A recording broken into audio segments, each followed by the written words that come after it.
السلام عليكم ورحمة الله وبركاته.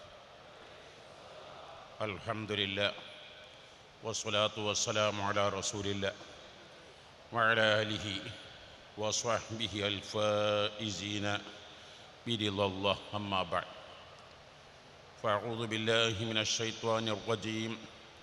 بسم الله الرحمن الرحيم. ربنا هب لنا من أزواجنا وذرياتنا قرة أعين واجعلنا للمتقين إماما. صدق الله العلي العظيم وصدق وبلغ رسوله النبي الكريم ونحن على ذلك من الشاهدين الشاكرين والحمد لله رب العالمين.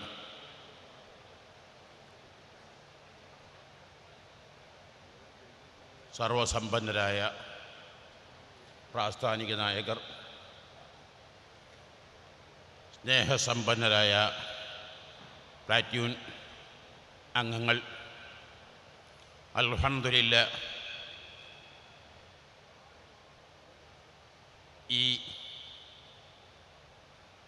സുന്ദര മുഹൂർത്തം, ഈ ആവേശോജ്വലമായ മുഖഭാവം വല്ലാത്ത ഊർജം നൽകുന്നു. കബൂൽ ചെയ്യണേ അല്ലാ, സ്വീകരിക്കണേ അല്ലാ. പ്ലാറ്റൂൺ മെമ്പർ ആവുക എന്നത് ഒരു മഹാ തൗഫീഖാണ്. ഞാനും നിങ്ങളും അറബി ഭാഷയിൽ ഉപയോഗിക്കുന്ന സ്വഹത്ത്, ആഫിയത്ത്, ഖൈറ്, ബറക്കത്ത് പോലുള്ള പദങ്ങൾ ഖുർആൻ ധാരാളം സ്ഥലങ്ങളിൽ പറഞ്ഞതായി കാണാം. പക്ഷേ ഒരു മനുഷ്യന് എപ്പോഴും അനിവാര്യമായ അല്ലാഹുമ്മ ജഅലി തൗഫീഖ റഫീഖന എന്ന അഷ്റഫുൽ ഖൽഖ് സ്വല്ലല്ലാഹു അലൈഹി വസല്ലം പ്രാർത്ഥനയാണ്.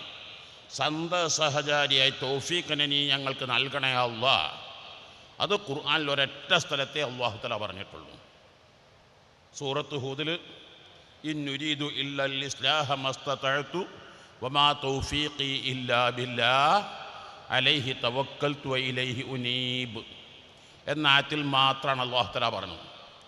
അത് പറയുമ്പോൾ ഹാഫിളീങ്ങൾ ആരെങ്കിലും ഉണ്ടെങ്കിൽ ഇല്ലാ ഇഹ്സാനം വ തൗഫീഖ എന്ന് ഖുർആനിലേ എന്ന് ചോദിക്കരുത്. കാരണം ഈ അർത്ഥത്തിലല്ല അത്. അവിടെ തൗഫീഖ് എന്നാൽ യൂണിറ്റി, ഐക്യം, ഒത്തൊരുമ എന്നുള്ള അർത്ഥത്തിലാണ്. ഇവിടെ വമാ തൗഫീഖി ഇല്ലാ ബില്ലാഹ് അലൈഹി തവക്കൽതു വഇലൈഹി ഉനീബ്, ഖൽഖുൽ ഖുദ്റത്തി ലിത്വാഅ, നല്ലതിനൊരവസരം നൽകുക എന്നതാണ് ഇതിൻ്റെ വിവക്ഷ. എന്താണ് ഇത്രയും അനിവാര്യമായ പല തവണ ആവർത്തിക്കേണ്ട ഒരു പദം ഒരു തവണ മാത്രം പറയാൻ കാരണം? മഹത്തുക്കൾ പറയുന്നത് അസ്സു ഷൈഇൻ നസല മിനസ് സമാഇ ഇലൽ അർദ് അത്തൗഫീഖ്, അസ്സു ഷൈഇൻ സൈദ മിനൽ അർദി ഇലസ് സമാഇ അൽ ഇഖ്ലാസ്. അത്യപൂർവങ്ങൾ അപൂർവമായി ലഭിക്കുന്ന ഒന്നാണ് ഒരടിമയിൽ നിന്ന് അള്ളാഹുലേക്ക് കിട്ടേണ്ട ഏറ്റവും വലിയ അനുഗ്രഹമാണ് ഇഖ്ലാസ്. അള്ളാഹു അടിമക്ക് നൽകുന്ന ഏറ്റവും വലിയ അനുഗ്രഹമാണ് തൗഫീഖ്. ഞാനൊരു സംഭവം ഓർക്കുകയാണ്.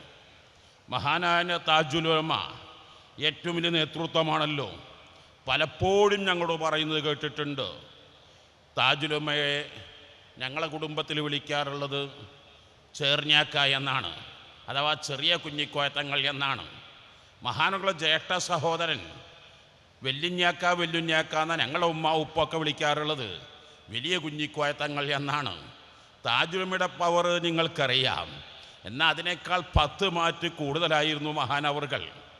അങ്ങനെ പണ്ട് മന്ത്രി അഹമ്മദ് കുരിക്കളുടെ മകളെ കരുവന്തിരുത്തിയിലേക്ക് താജുമിയുടെ അടുത്ത വീട്ടിലേക്ക് നിക്കാഹ് ചെയ്തിരുന്നു. അങ്ങനെ ആ മകൻ്റെ വലീമത്തുൽ ഖിത്താൻ, പണ്ടൊക്കെ വലീമത്തുൽ ഖിത്താൻ വലിയ മൗലിദിൻ്റെ മജ്‌ലിസായിരിക്കും. അതിന് നേതൃത്വം നൽകുന്നത് മന്ത്രി അഹമ്മദ് കുരിക്കളായതുകൊണ്ട് തന്നെ അക്കാലത്തുള്ള പരിസരത്തുള്ള ധാരാളം പൗരപ്രധാനികൾ നിറഞ്ഞു നിൽക്കുന്ന വേദിയാണ്. ആരെയും കണ്ണഞ്ചിപ്പിക്കുന്ന, അത്ഭുതപ്പെടുത്തുന്ന വേദിയാണ്. ഈ വേദി കണ്ട് മഹാനവർ മന്ത്രി അഹമ്മദ് കുരിക്കൾ പറഞ്ഞു, സുന്നത്ത് ജമാഅത്തിനെ ശക്തിപ്പെടുത്തണേ അല്ലാ എന്ന് ദുആ ചെയ്തു. ഇത് കേട്ടപ്പോൾ സദസ്സിലുണ്ടായിരുന്ന താജുമയുടെ ജ്യേഷ്ഠ സഹോദരൻ വലിയ കുഞ്ഞിക്കോയ തങ്ങൾ ഖദ്ദസല്ലാഹു സിറഹുൽ അസീസ്, എന്താണ് അങ്ങനെ ദ്വാരക്കാം, എന്തിനാണ് അങ്ങനെ ദ്വാരക്കണ് എന്ന് മന്ത്രി അഹമ്മദ് കുരിക്കളുടെ മുഖത്ത് നോക്കി ചോദിച്ചു, പ്രതികരിച്ചു. സദസ്സാകെ അത്ഭുതപ്പെട്ടു പോയി. എന്താ, നല്ലൊരു പ്രാർത്ഥനയല്ലേ, സുന്നത്ത് ജമാഅത്തിനെ ശക്തിപ്പെടുത്തട്ടെ എന്നല്ലേ മന്ത്രി ദുആ ചെയ്തത്. അതിന് മന്ത്രിയോട് എന്താണ് അങ്ങനെ പ്രതികരിക്കുന്നത്? ആർക്കും ഒന്നും പറയാൻ കഴിയുന്നില്ല. ഈ മുഖഭാവം വായിച്ചെടുത്ത മഹാനായ താജുൽ ഉലമയുടെ ജ്യേഷ്ഠ സഹോദരൻ മഹാനവറുകൾ പറഞ്ഞു, അത് ദ്വാരക്കണ്ട, അത് ഇന്നാ നഹ്നു നസ്സൽന ദിക്റ വ ഇന്നാ ലഹു ലഹാഫിളൂൻ. അല്ലാഹു ഖുർആനിൽ പറഞ്ഞ ലാ തസാലു തായിഫത്തും മിൻ ഉമ്മത്തി ളാഹിരി അൽ ഹഖ്. ഖിയാമത്ത് നാൾ വരെ ഈ പരിശുദ്ധമായ ദീനുൽ ഇസ്ലാം അല്ലാഹു സംരക്ഷിക്കുമെന്ന കാര്യം അല്ലാഹു ഏറ്റതാണ്. അത് ഞാനും നിങ്ങളും ദുആ ചെയ്യേണ്ട. ദുആ ചെയ്യേണ്ടത് എന്നെ കൊണ്ട് സുന്നത്ത് ജമാഅത്തിനെ ശക്തിപ്പെടുത്തണേ അല്ലാഹ് എന്നതാണ്. സുന്നത്ത് ജമാഅത്ത് മഹാനായ പേരോട് ഉസ്താദ് അല്ലാഹു തആല പൂർണ്ണ ആരോഗ്യമുള്ള ദീർഘായുസ്സ് നൽകണേ അല്ലാഹ്. എന്നെ കൊണ്ട് സുന്നത്ത് ജമാഅത്തിനെ ശക്തിപ്പെടുത്തണേ അല്ലാഹ്.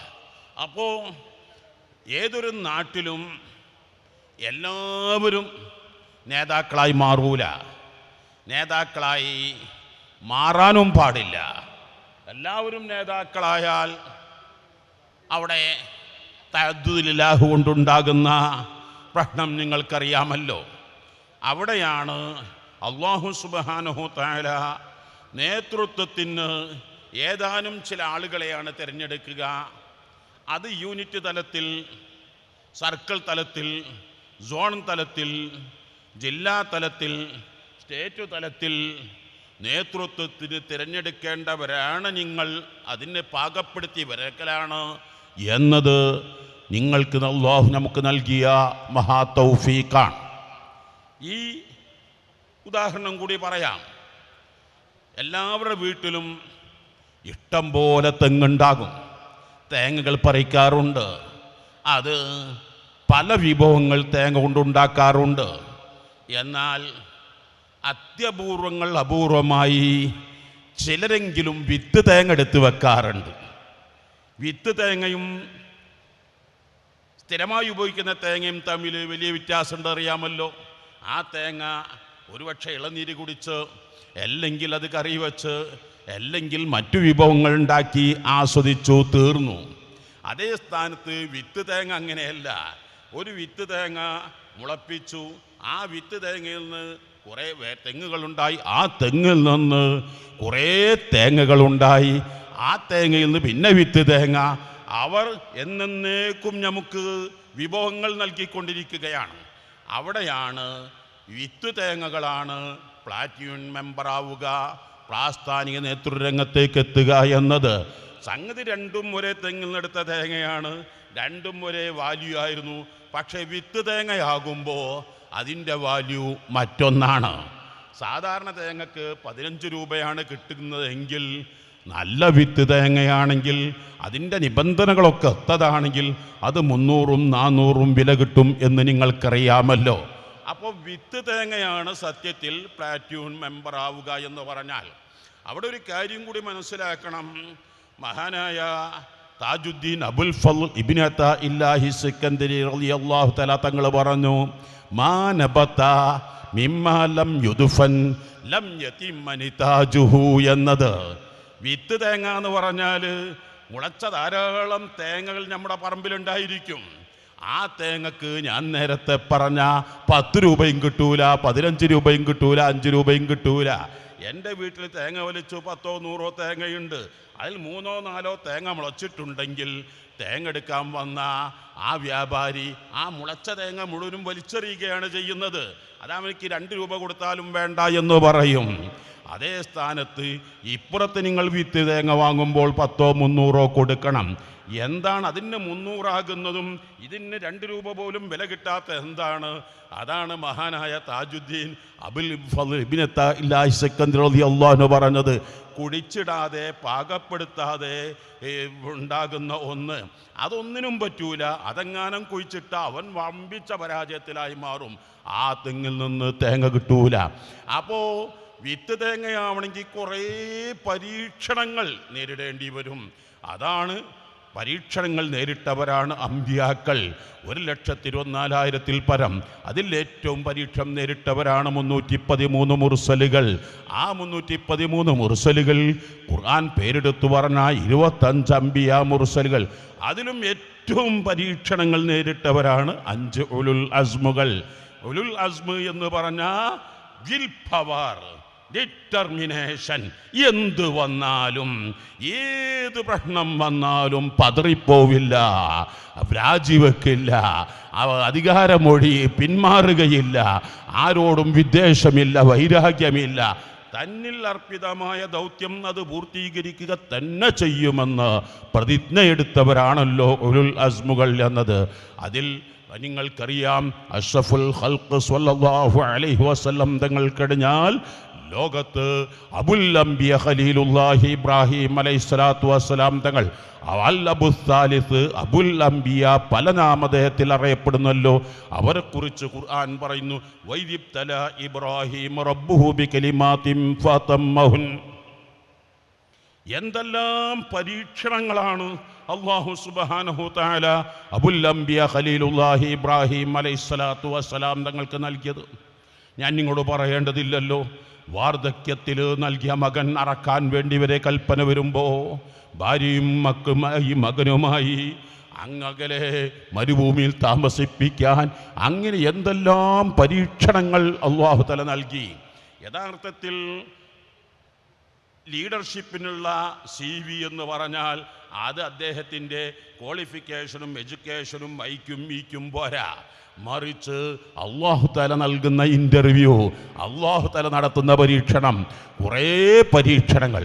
എല്ലാ പരീക്ഷണങ്ങളും 100-ൽ 100 മാർക്ക് വാങ്ങിയപ്പോൾ അല്ലാഹു തആല നൽകിയ ഗിഫ്റ്റാണ് ഖാല ഇന്നി ജാഇലുക ലിന്നാസി ഇമാമാ. അല്ലയോ ഇബ്രാഹിം, ലോകമെമ്പാടുമുള്ള എല്ലാ ജനങ്ങൾക്കും നിങ്ങളെ ഞാൻ ഇമാമാക്കി നിശ്ചയിക്കും എന്നത്. അപ്പോൾ ലീഡർഷിപ്പിന് ഉണ്ടാകേണ്ട ആദ്യത്തെ ഫസ്റ്റ് ക്വാളിഫിക്കേഷൻ പല പ്രയാസങ്ങളും നേരിടേണ്ടി വരിക. ഒരുപക്ഷെ നിങ്ങൾക്ക് തൊഴിൽ നഷ്ടപ്പെട്ടേക്കാം, വീട്ടിൽ നിന്ന് ബഹിഷ്കരിക്കപ്പെട്ടേക്കാം, നാട്ടിൽ നിന്ന് ഒറ്റപ്പെടുത്തപ്പെട്ടേക്കാം, പല നിലക്കുള്ള ആക്ഷേപങ്ങളും കേൾക്കേണ്ടി വന്നേക്കാം, പല പ്രയാസങ്ങളും നേരിടേണ്ടി വന്നേക്കാം. ആ നേരിടുമ്പോഴൊന്നും സ്വന്തം കൂട്ടുകാർ, സ്വന്തം സഹപ്രവർത്തകർ പലതും പറഞ്ഞേക്കാം. നിങ്ങൾ വളരെ ആത്മാർത്ഥമായി സേവനം ചെയ്തു, പക്ഷേ നിങ്ങളെ മേൽഭാഗത്തിൽ നിന്ന് നിങ്ങൾക്കൊരു നന്ദി വാക്ക് കിട്ടില്ലെന്ന് വന്നേക്കാം, നിങ്ങളെ കുറ്റപ്പെടുത്തിയെന്ന് വന്നേക്കാം. എന്ത് വന്നാലും എത്ര കാലമായി ഞാൻ ഈ പണിക്ക് പോയിട്ട്, എന്നിട്ട് ഇപ്പം എനിക്ക് കിട്ടിയതാ, ഞാൻ ഈ പണിക്കില്ലെന്ന് പറഞ്ഞ് പിന്മാറുകയല്ല, ഇറങ്ങിപ്പോകുകയല്ല, അല്ലെങ്കിൽ ബഹിഷ്കരിക്കലല്ല, അല്ലെങ്കിൽ പ്രസ്ഥാനത്തിൻ്റെ ശത്രുക്കളായി മാറുകയല്ല ചെയ്യേണ്ടത്. മറിച്ച് എനിക്കൊരു ലക്ഷ്യമുണ്ട്, അള്ളാഹുവിൻ്റെ പ്രീതിയാണ് എൻ്റെ ലക്ഷ്യം, അള്ളാഹുവിൻ്റെ ദീനാണ് എൻ്റെ ലക്ഷ്യം. അത് ഞാൻ മരിച്ച് അവസാന റബ്ബിൻ്റെ മുമ്പിലെത്തുന്നത് വരെയും ഞാൻ ഈ സുന്നത്ത് ജമാഅത്തിൽ നിന്ന്, ഈ ആദർശത്തിൽ നിന്ന്, ഈ പ്രസ്ഥാനത്തിൽ നിന്ന് അണുവിളവ് ഞാൻ വ്യതിചലിക്കില്ല. എന്നെ പ്രസ്ഥാനം മാറ്റി നിർത്തിയാലും പ്രസ്ഥാനത്തിൽ ഞാൻ സജീവമായി ഞാൻ അല്ലാഹുവിൻ്റെ വജ്ഹ് ഉദ്ദേശിച്ച് ദീന് പ്രവർത്തിക്കുമെന്ന് നിങ്ങൾ പ്രതിജ്ഞ ചെയ്യുക.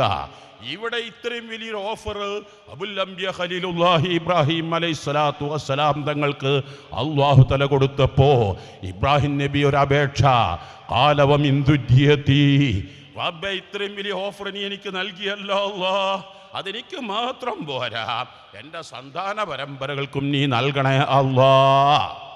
അല്ലാഹു തആല അതേ എന്ന് പറഞ്ഞില്ല, പക്ഷെ അല്ലാഹു തആലയുടെ ഒരു ഉപാധി വെച്ചു, ലാ യനാലു അഹ്ദി അല്ലാലിബീൻ, കൊടുക്കാം, പക്ഷേ നിങ്ങളുടെ അതേ ട്രാക്കിൽ സഞ്ചരിക്കണം, ട്രാക്ക് മാറാൻ പാടില്ല. വാലിമീൻ എന്ന് പറഞ്ഞാൽ വളുഉ ശൈഇ ഫീ ഗൈരി മൗളിഇഹി എന്നാണല്ലോ. അതിൽ എന്ന് പറഞ്ഞാൽ വലോ ഷൈഫി മൗലൈഹി എന്നാണല്ലോ. ഹിക്മത്ത് എന്ന് പറഞ്ഞാൽ വലോ ഷൈഫി മൗലൈഹി ലായിഖി ബിഹി എന്നാണല്ലോ. ഇതിൽ ധാരാളം മുത്തഅല്ലിമീങ്ങളായതുകൊണ്ട് ഞാനത് വിശദീകരിക്കുന്നില്ല. അപ്പം ഇമാമത്തിന് കുറേ പരീക്ഷണങ്ങൾ, ആ പരീക്ഷണങ്ങൾ പതറാതെ അവിടെ നിന്ന് ആദർശത്തിൽ വ്യതിചലിക്കാതെ തൻ്റെ ജീവിതശൈലി മാറ്റാതെ അത് അള്ളാഹും റസൂലും ഇഷ്ടപ്പെട്ട ഒന്നിൽ നിന്ന് വ്യതിചലിക്കാതെ നിൽക്കാമെങ്കിൽ അത് കൊടുക്കാം. മാഷാ അല്ലാഹ്, ഖിയാമത്ത് വരെ ലോകമെമ്പാടുമുള്ള എല്ലാ വിഭാഗം ആളുകളും ഇബ്രാഹിം എന്ന പേരിലോ എബ്രാഹിം എന്ന പേരിലോ അബ്രാഹം എന്ന പേരിലോ ലോകം മുഴുവനും ആദരിക്കുന്ന ഞാനും നിങ്ങളും കാണുന്നുണ്ടല്ലോ. അപ്പം അതിൻ്റെ മാത്രമല്ല, ആ സന്താന പരമ്പരകളാണല്ലോ ലോകത്തെല്ലാ സ്ഥലത്തും ദീന് നിയന്ത്രിക്കുന്നത്. ഇത് 4000 വർഷങ്ങൾക്ക് മുമ്പുള്ള ഒരു സംഭവം. 1400 വർഷങ്ങൾക്ക് മുമ്പ് ഖുർആൻ പ്രഖ്യാപിച്ചതല്ലേ, ഇന്നും പുലർന്നു കാണുന്നതല്ലേ. ഒന്നാമതായി എൻ്റെ പ്രിയപ്പെട്ട പ്രവർത്തകരോട്, പ്ലാറ്റ്യൂൺ മെമ്പേഴ്സിനോട് പറയാനുള്ളത്, പ്രവർത്തന ഗോതയിലിറങ്ങുമ്പോൾ പ്രവർത്തന രംഗത്തേക്ക് വരുന്ന പോലെ ആവില്ല.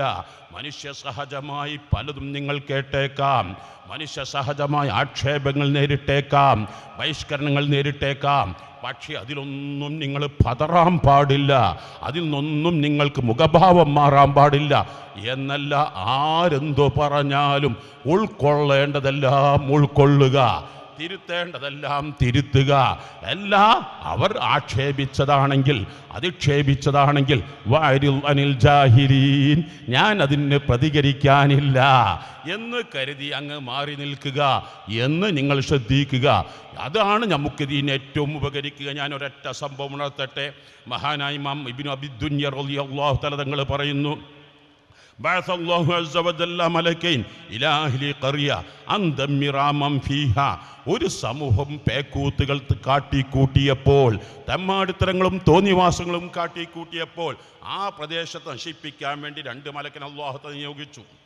പലപ്പോഴും പ്രവർത്തകർക്കുണ്ടാകുന്ന ഒരാക്ഷേപമാണ്, ആത്മീയത പോരാ നമ്മുടെ പ്രസ്ഥാനത്തിന്. നമ്മുടെ പ്രസ്ഥാന രംഗത്ത് ഇറങ്ങിയപ്പോൾ എനിക്ക് വേണ്ടത്ര ആത്മീയത കിട്ടുന്നില്ല, എനിക്ക് ഖുർആൻ എപ്പോഴും ഓതാൻ കഴിയുന്നില്ല, എപ്പോഴും പള്ളിയിൽ ഇത്തിക്കാഫിരിക്കാൻ കഴിയുന്നില്ല, എപ്പോഴും പള്ളിയിൽ കഴിഞ്ഞുകൂടാൻ കഴിയുന്നില്ല. അപ്പം ഇതൊക്കെ ഒന്ന് മാറിയിട്ട് ഞാനെന്ത് ഈ ഇബാദത്തിൽ ആത്മീയതലങ്ങ് കഴിഞ്ഞുകൂടട്ടെ എന്ന് തോന്നുന്നവരോടാണ് പറയുന്നത്.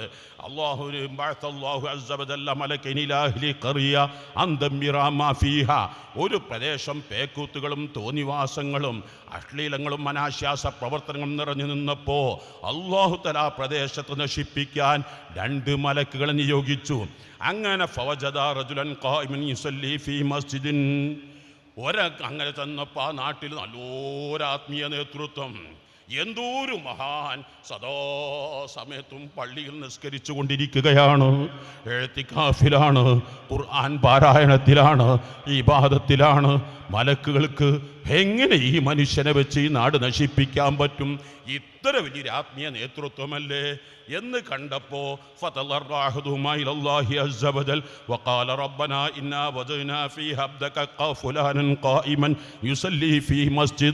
ഈ പള്ളിയിൽ നല്ലൊരു ആത്മീയ നേതൃത്വം, നല്ലൊരു മഹാൻ, എപ്പോഴും ഇബാദത്ത് എടുത്തുകൊണ്ടിരിക്കുന്ന ഒരു മഹാനുണ്ട്.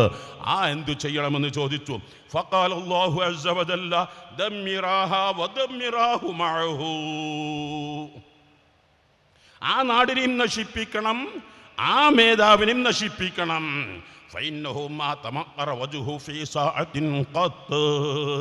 ഇത്രയും വലിയ നേതൃത്വം എന്ന് പറഞ്ഞ ഇബാദത്തിൽ കഴിഞ്ഞുകൂടി നാട്ടിൽ അശ്ലീലങ്ങളും അനാശ്വാസ പ്രവർത്തനങ്ങളും നിറഞ്ഞു നിൽക്കുമ്പോൾ അദ്ദേഹത്തിൻ്റെ മുഖത്ത് വല്ല മുഖഭാവമാറ്റവും വന്നു. എൻ്റെ ബാധ്യത ഞാൻ നന്നാവുക എന്നത് മാത്രമല്ല, മറ്റുള്ളവരെ കൂടി നന്നാക്കുക എന്നതല്ലേ. അപ്പം ഞാനത് നന്നാകാതിരുന്നപ്പോൾ അത് എൻ്റെ കുറ്റമല്ലേ? ഇവിടെയാണ് ഞാനും നിങ്ങളും മനസ്സിലാക്കേണ്ടത്.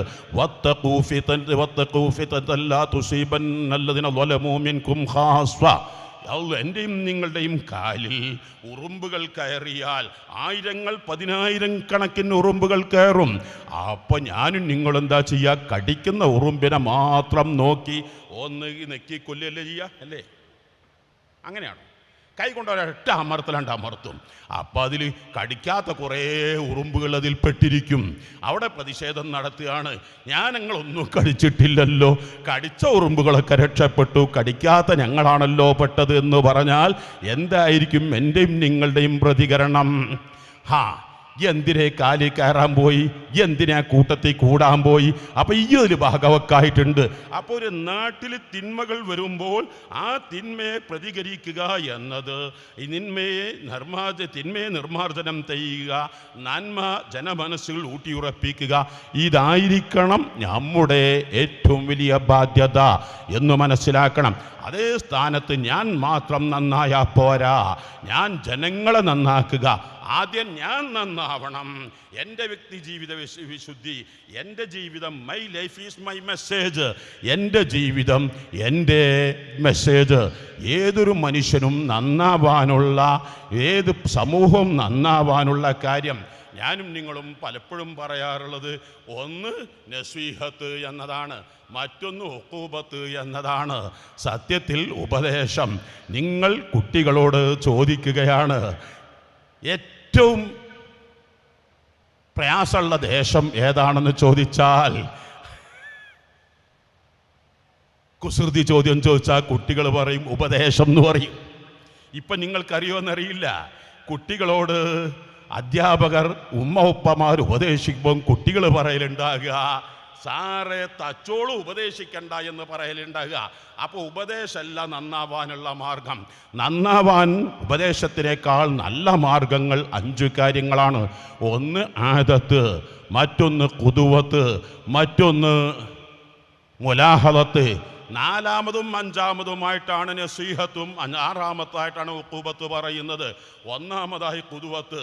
ഈ മാസത്തിൽ ഓർക്കേണ്ട മഹത്തുക്കളാണ് ഈ SYS എന്ന് പറയുന്ന മഹത്തായ പ്രസ്ഥാനം പടുത്തുയർത്തിയ 1954 സമസ്ത കേരള ജംഇയ്യത്തുൽ ഉലമാക്ക് നേതൃത്വം നൽകിയ മഹാനായ ശൈഖ് ആദം ഹസ്രത്ത് റളിയല്ലാഹു അൻഹു.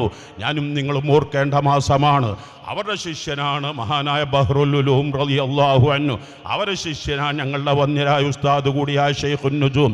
അവരൊക്കെ ജീവിത ശൈലിയിൽ കണ്ടിരുന്നത് കുറേ ഉപദേശിക്കലായിരുന്നില്ല. അവരുടെ ജീവിതം ഖുദുവയായിരുന്നു, മുക്തദംബിയായിരുന്നു.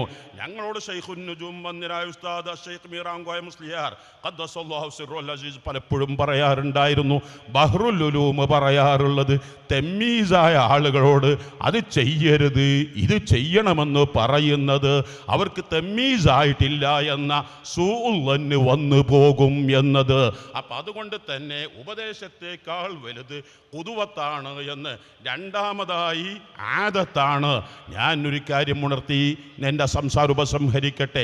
കേരളത്തിലെല്ലാ സ്ഥലങ്ങളിൽ ചെന്നാലും എത്ര ശബ്ദകോലാഹലങ്ങളാണ്. ആ ശബ്ദകോലാഹലങ്ങളില്ലാതിരിക്കാൻ എത്ര വട്ടം മടങ്ങിയിരിക്കാൻ പറയണം. എന്നാൽ നിങ്ങളൊരു എയർപോർട്ടിൽ ചെന്ന് നോക്കിയാൽ, നമ്മുടെ കാലിക്കറ്റ് എയർപോർട്ട്, നെടുമ്പാശ്ശേരി എയർപോർട്ടിൽ ചെന്ന അവിടെ അങ്ങ് കടക്കുമ്പോൾ എത്ര നിശബ്ദമായി, എന്നാലും ചെറിയ ശബ്ദങ്ങൾ അവിടെ കേൾക്കാൻ കഴിയും. അങ്ങനെ ദുബായ് എയർപോർട്ടിൽ ചെന്നാലോ അവിടെ ഇതിൻ്റെ 1000 ഇരട്ടി ആളുകൾ കാണാൻ കഴിയും. അവിടെ 200 രാജ്യങ്ങളിൽ നിന്ന് ആളുകളെ കാണാൻ കഴിയും. പക്ഷേ അവിടെയാണെങ്കിലോ ഒരാളോടും നിശബ്ദരായിരിക്കാൻ പറയേണ്ടതില്ല. എന്തോ ഒരു നിശബ്ദതയാണ്. അങ്ങനെ ഒരു ആദത്ത്, അങ്ങനെ ഒരു ശിഷ്ടം നമ്മുടെ പ്രസ്ഥാനത്തിൽ ഉണ്ടാക്കി തീർത്താൽ, 1-മത് ഖുദുവത്താകുക, 2-മത് ആദത്താക്കുക, 3-മത് മുലാഹദ അവാർഡുകൾ കൊടുക്കേണ്ടടുത്ത് കൊടുക്കുക. ഇനി 4-മത് നസീഹത്താണെങ്കിൽ തന്നെ, നസീഹത്ത് എന്ന പദത്തിൻ്റെ അർത്ഥം യഥാർത്ഥത്തിൽ ഇദാ നസഹർ റജുലു എന്ന് പറഞ്ഞ അവിടെ ടൈലറിങ്ങിനാണ് നസീഹത്ത് എന്ന് പറയുക. അതിൻ്റെ പദാർത്ഥം അഥവാ ഒരു ടൈലർ ആദ്യം ടൈലർ ഷോപ്പിൽ വന്ന് ബട്ടൻ്റെ കുടുക്കിൻ്റെ ഹോൾസാണ് തുന്നൽ. അവിടെ ആദ്യം നോക്കേണ്ടത് കുടുക്കിൻ്റെ വലുപ്പം എത്രയെന്ന് മനസ്സിലാക്കണം. എന്നിട്ടാണ് ഹോൾസ്. അത് വലുപ്പം കൂടിയാൽ അത് ധരിക്കാൻ പറ്റില്ല, കുറഞ്ഞു പോയാലോ അത് ഇടാനും പറ്റില്ല. അപ്പോൾ ഓഡിയൻസിനെ മനസ്സിലാക്കി ഇവിടെ നിന്ന് പറയേണ്ടതല്ല, പറയേണ്ടതല്ല ആ വേദിയിൽ പറയേണ്ടത്, ആ വേദിയിൽ പറയേണ്ടതല്ല മറ്റൊരിടത്ത് പറയേണ്ടത്. അപ്പോൾ ഓഡിയൻസിനെ കുറിച്ച് നന്നായി മനസ്സിലാക്കണം. ആ മനസ്സിലാക്കി ഭരണം മനസ്സിലാക്കണം, അവിടുത്തെ സമൂഹം മനസ്സിലാക്കണം, സമുദായം മനസ്സിലാക്കണം. അങ്ങനെയൊക്കെ നസീഹത്താണ് കൊടുക്കേണ്ടത്. അങ്ങനെ പ്ലാറ്റ്യൂൺ മെമ്പേഴ്സ് നമുക്ക് ധാരാളം കാര്യങ്ങൾ ഇൻഷാ അല്ലാഹ് വരും പ്രഭാഷണങ്ങളിൽ പ്രിയപ്പെട്ട പേരോട് ഉസ്താദും മറ്റു നേതാക്കന്മാരും പറയുമെന്ന് മനസ്സിലാക്കി ഞാൻ എൻ്റെ സംസാരം ഉപസംഹരിക്കുന്നു. അർഹമുർ-റഹീമായ അല്ലാഹ്, നീ ഞങ്ങളെ യഥാർത്ഥ വിജയികൾ പെടുത്തണേ അല്ലാഹ്. ഞങ്ങളെ നീ ഇഷ്ടപ്പെടുന്ന പൊരുത്തപ്പെടുന്ന ഇഖ്ലാസുള്ള ദായികളായി ഞങ്ങളെ സ്വീകരിക്കണേ അല്ലാഹ്. മരണം വരെയും ഈ ആദർശത്തിലും പ്രസ്ഥാനത്തിലും മഹാനായ റഈസുലുമക്ക് കീഴിൽ മഹാനായ സുൽത്താൻ മക്കാന്തപുരം ഉസ്താദിന്, മഹാനായ താജുൽ മുഹഖിഖീൻ ശൈഖുനാ കോട്ടൂർ ഉസ്താദിന്, മഹാനായ സയ്യിദുൽ ഇബാഫി തങ്ങൾ പേരോട് ഉസ്താദ്, പൊന്മള ഉസ്താദ്, അങ്ങനെ തുടങ്ങി സിറാജുൽ ഹൈദർ ഉസ്താദ്, കുമ്പോൾ തങ്ങൾ ഞങ്ങളുടെ നേതൃത്വത്തിന് കീഴിൽ അച്ചടക്കമുള്ള പ്രവർത്തകരായി ജീവിക്കാൻ തൗഫീക്ക് നൽകണേ അല്ലാഹ്. ഒരു സൂൽ അതും ഞങ്ങൾ നൽകല്ല അല്ലാഹ്. എന്തെങ്കിലും ധിക്കാര പ്രവർത്തനങ്ങൾ നൽകി ഞങ്ങളെ നീ പരാജിതരാക്കല്ല അല്ലാഹ്. ആമീൻ ബിറഹ്മതിക യാ അർഹമർ റഹീമീൻ. വസല്ലല്ലാഹു തആല വസല്ലം അലാ ഖൈരി ഖൽഖി സന മുഹമ്മദിൻ വആലിഹി വസ്വഹ്ബിഹി അജ്മഈന വൽഹംദുലില്ലാഹി റബ്ബിൽ ആലമീൻ. അസ്സലാമു അലൈക്കും.